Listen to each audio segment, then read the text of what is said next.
ඔයා දන්නවද ඔයාගේ PC එකත් මේ වෙනුවට හැක් වෙලා තියෙන්න පුළුවන්. ඉතින් අද මේ වීඩියෝෙන් කතා කරන්නේ ඔයාගේ PC එක සේෆ් විදිහට තියාගන්න වැදගත් සෙටින් ටික. එහෙනම් අපි වැඩි කතා නැතුව යමු වීඩියෝ එකට. හරි බෝසිත ඔයගොල්ලන්ට පළවෙනි ස්ටෙප් එක විදිහට ඉස්සෙල්ලාම කරන්න තියෙන්නේ Windows update check කරන්න. ඉතින් මේ විදිහට ඔයගොල්ලෝ setting වලට ගිහිල්ලා මේ විදිහට Windows update and security යන්න. ඊට පස්සේ මේ විදිහට ඔයගොල්ලෝගේ Windows update check කරන්න. හරි බෝස් ඉතින් ඔයගොල්ලෝ Windows update check කරලා ඉතින් update තියෙනවා නම් අනිවාර්යෙන් update කරන්න. හරි බෝස් ඉතින් ඊට පස්සේ මම මේ විදිහට මේක close කරනවා. හරි බෝස් ඉතින් පළවෙනි step එක ඉවරයි. ඉතින් දැන් අපිට කරන්න තියෙන්නේ දෙවෙනි step එක. ඉතින් දෙවෙනි step එකේ කරන්න තියෙන්නේ Windows security on කරන එක. එහෙනම් අපි බලමු Windows security on කරන්නේ කොහොමද කියලා. මොකද කියනවනම් මේක on කරලා නැත්නම් ඔයාගේ PC එක hack වෙන්න තියෙන ඉඩකඩ ප්‍රමාණය වැඩි.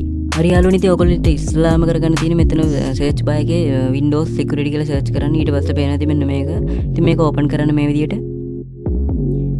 ඊට පස්සේ පේනවා ඉතින් මෙන්න මේ වගේ එකක් තියෙනවා. ඉතින් මේක එකපාරක් ක්ලික් කරන්න. ඊට පස්සේ බලා ගන්න පුළුවන් ඉතින් මෙතන මේ වගේ features තුනක් තියෙනවා. ඉතින් මේ තුන අනිවාර්යෙන් ඔයා on කරලා තියාගන්න ඕන. හරි බෝස් ඉතින් අපි දෙවෙනි step එක මේ විදිහට දැන් ඉවරයි. ඉතින් මට තුන්වෙනි step එක ඔයාලට කියන්න තියෙන්නේ ඔයාගේ PC එකට හරි එහෙම නැත්නම් ඔයාගේ email එකට හරි ඔයාගේ මොකක් හරි device එකකට password එකක් දානවා නම් එකේ ඉඳන් 8 වෙනකන් එකේ වාටක් මෙන්න මේ වගේ password use කරන්න එපා. මොකද hackers ගොඩක් මේ password එක ගහලා බලනවා. ඉතින් මේ වගේ ඒවා තියෙනවද කියලා. ඉතින් මේ වගේ password දාලා තිබ්බොත් ඔයාගේ device එක බොහොම ලේසියෙන් hackers-ට hack කරගන්න පුළුවන්. ඉතින් මම කියන්නේ මේ වගේ password use කරන්න එපා. ඉතින් මම කියන්නේ hackers-ට හොයාගන්න බැරි අමාරු password එකක් දාන්න. ඉතින් මේක ඔයා හොඳට මතක තියාගන්නත් ඕන. ඉතින් හතරවෙනි ස්ටෙප් එකේ මට ඔයගොල්ලන්ට කියන්න තියෙන්නේ ඔයගොල්ලෝ මොකක් හරි ෆයිල් එකක් හරි එහෙම නැත්නම් මොකක් හරි software එකක් හරි download කරනවා නම් original left right එකෙන් විතරක් download කරන්න. ඉතින් හොර එක හොර website වලින් download කරන්න යන්න එපා. ඉතින් එහෙම හොර website වලින් download කරන්න ගියොත් ඔයාගේ PC එක hack වෙන්න තියෙන ඉඩ ප්‍රවණතාවය වැඩි.